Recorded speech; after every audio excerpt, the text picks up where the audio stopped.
The exhibition is comprised of two elements. The first is this, which is elements of which are behind me, and the second is a film.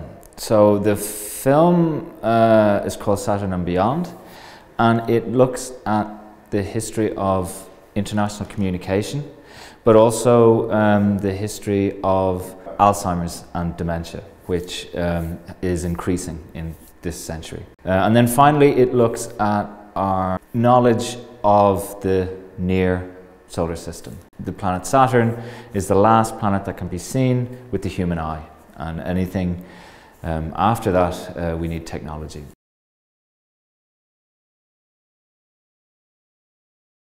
It's a very visual film, so I didn't want it to just be the text, just the word explaining something. So it's shot with 35mm, 16mm, 35mm dia slides, also video.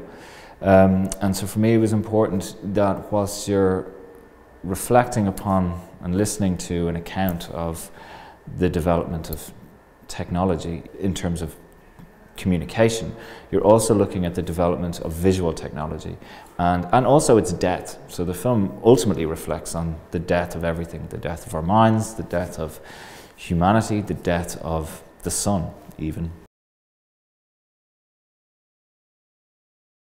Also you're seeing this dying technology, so you see video, you see 35mm, you see 16mm, and of course it's projected through a digital format, but it too will be outmoded, it too will be replaced, and so everything dies.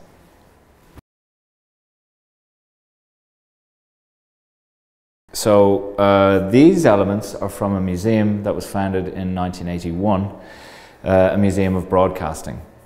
And the museum was in place in Dublin for 15 years and then went into storage. And in 2017 I went into the room that the museum was in storage in, and all these objects had been in that situation for 20 years or 25 years.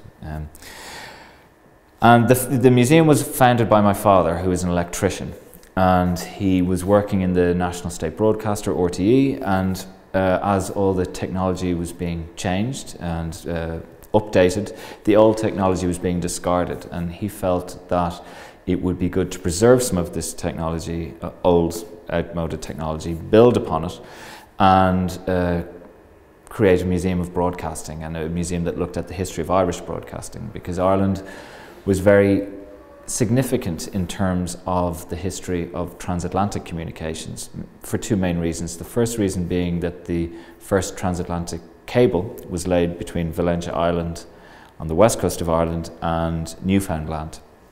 And then afterwards, Guglielmo Marconi, the Italian who had an Irish mother, spent a lot of time in Ireland, and he founded many stations throughout Ireland, but significantly he founded the Clifton Marconi station, which was the first station to send transatlantic signals, wireless signals. So my father then went on to develop dementia, which is something that the film looks into.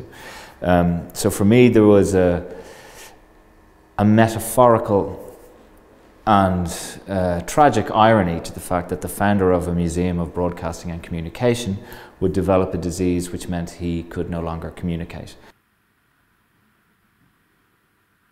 So I wanted to use this occurrence and this museum of broadcasting that was no longer transmitting to reflect upon technology, why we as a species feel such a great urge to communicate and send signals and receive signals, and what it means, so that you have all these objects that have loudspeakers for broadcasting and are microphones for transmitting communication. So transmissions and receivers. So for me, the whole project, the Museum of Broadcasting and Loneliness, reflects upon how we as humans try to communicate, and how increasingly our brains are beginning to fail us and we are losing the ability to communicate. And speak with one another. And I think it's a very prescient issue in contemporary Europe, because Europe is a very divided place at the moment. There's a lot of intolerance. Seems to be a very obstinate refusal to listen to people and to try and understand their perspective. And of course it's important to listen. And one of the beautiful things about radios, machines like this, were that you just listen to them. And I think we could do with a lot more listening, perhaps.